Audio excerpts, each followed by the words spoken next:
Pagdating ba sa ending ng story, it's not going to be painful, it's not going to be, hindi necessarily happy, pero it can give you hope.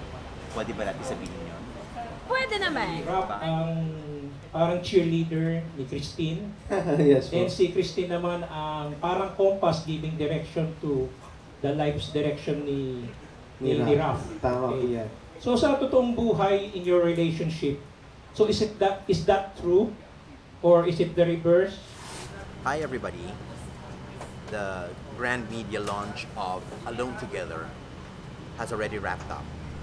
The cast made just about everybody from bloggers to press very excited. The way they answered the questions, the way the questions were thrown at them, sinagot talaga nila.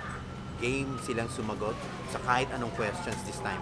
You know, one of the reasons kung bakit highly anticipated kaagad tong pelikula na to is because closer na ang togetherness talaga ng love team na ito. They're already very confident with each other. Alam na nila kung paano gamayin ang isa't isa dito sa pelikula na to. Not that I think that they are not very confident with each other in their past movies, pero dito mas nagkaroon yata sila ng creative freedom. So, No, sadya yun. Kasi, ikaw dedenay mo pa.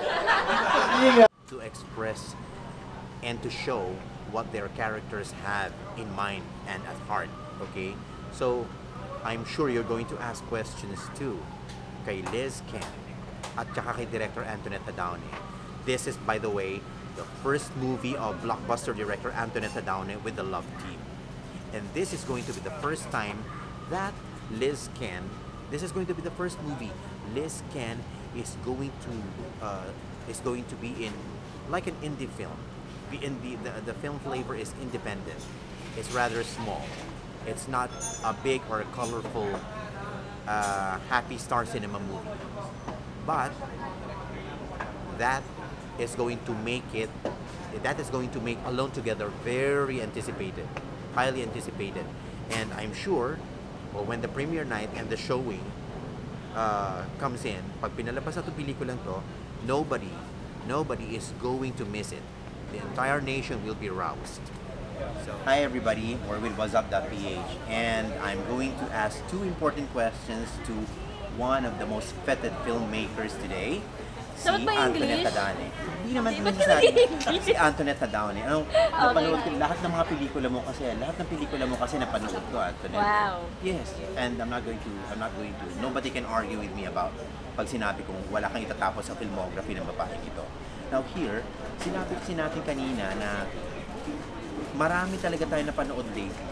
In the past 10 years, marami tayong napanood ng mga pelikula na boy meets girl, girl meets boy, they struggle, in the end, happy ending. Ang catchy ng pelikulang Alone Together, teaser and trailer pa lang. Pagkatapos provocative pa yung title kasi demarcated by a slash. So, mag-iisip ka talaga. Bakit hurtful love story ito? Nakaka-intriga. Hurtful.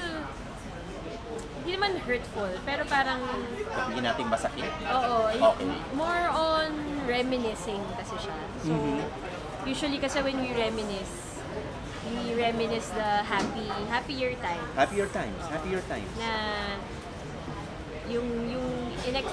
yung life natin today is not what we expected na mangyayari. So siguro kaya doon nag-start yung sakit or yung pain. Kasi pagkatapos halimbawa, syempre yung million na nilagay mo dito, yung college days ng dalawang college sweethearts. After college, nagbago yung buhay nila kasi nagkahiwalay sila. And things are not what they became anymore from what they expected, diba?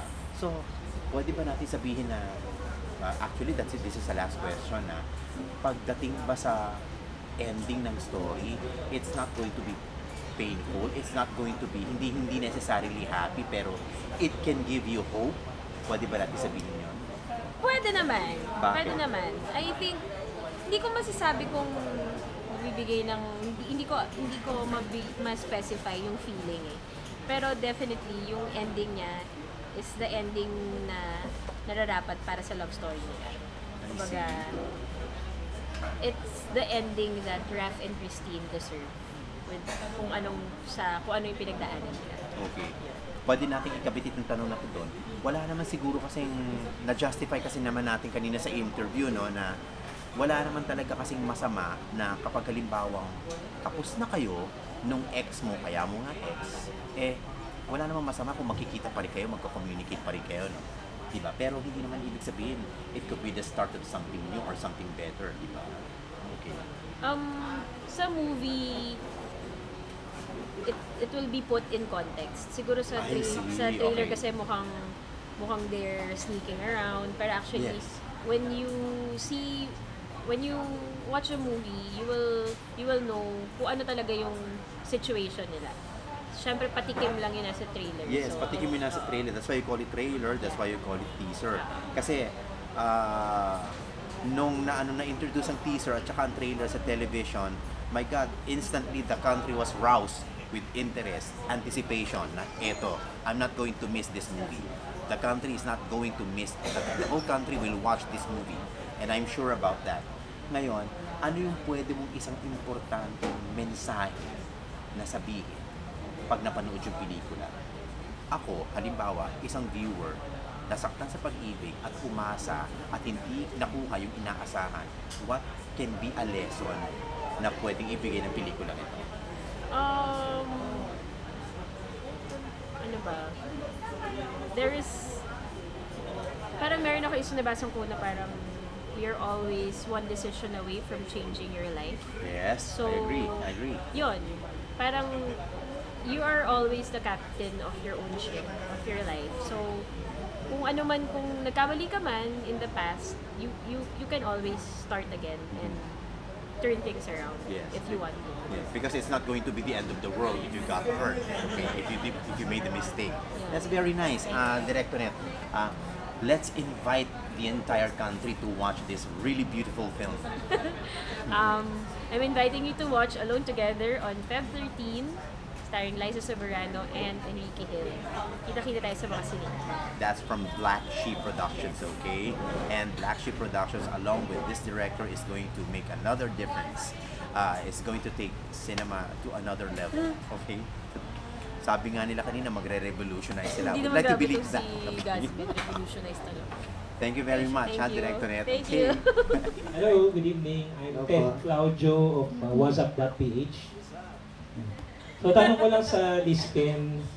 So sa movie, si Rap ang parang cheerleader ni Christine. Yes po. And si Christine naman ang parang compass giving direction to the life's direction ni Raf. Tama po Okay. yan. So sa totoong buhay in your relationship, so is that true? Or is it the reverse? I I think it's very both. true. But like we're both each other's cheerleaders. Yeah, both. I think both.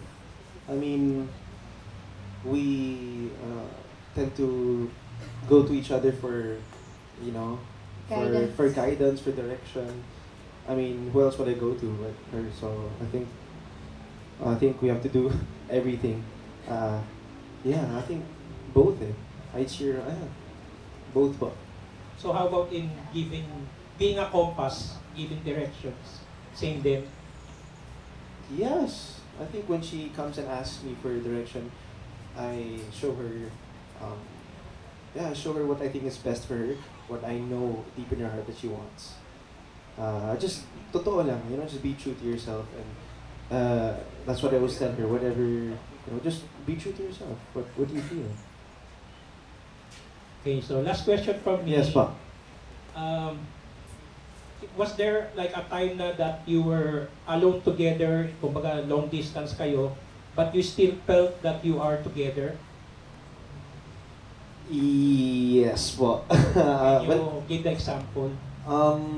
well, a lot of times kasi na kapag, pag malayo kami sa isa't isa, may hilig kaming mag-video call. habang natutulog. habang natutulog, habang pag-gising. Just to, sometimes, naka-on lang so naiiwan pag-gising, naka-on pa pala. So, No, sadya yun. Kasi, ikaw de-deny mo pa. Hindi nga. Hindi. Ano po kasi, parang for a time, nagkaroon ako ng phobia na makatulog na mag-isa. Like, kasi before, my brother would sleep in the same room as me. Tapos, syempre, nung tumanda na kami, kailangan na namin separate ng rooms. Parang hindi ko kaya na wala akong kasama sa room. So, instead, okay sa akin, like, kunwari, if meron akong ka-video call, because at least I feel like someone's there watching me in case, like, the boogie monster comes and grabs me. Parang ganun yung iniisip ko. Tama po yun. Thank you, Okay, Sir Ted. thank you. Thank you po, thank you. So, nakita na nila, napanood na natin ang video ng press con kanina. We're all ready to go. And but keep in mind that this is going to be a movie you are not going to miss. Okay? We'll see you. We will all be together sa premiere night and sa first showing day onwards ng pelikulang ito. Okay? See ya! Habang natutulog. habang natutulog, habang pag-gising. Just to, yeah, I mean, sometimes, naka-on lang eh. So, naiiwan pag-gising. Naka-on pa pala. So, you know. No, sadya yun. Kasi, ikaw dedenay mo pa. Hindi nga. Hindi.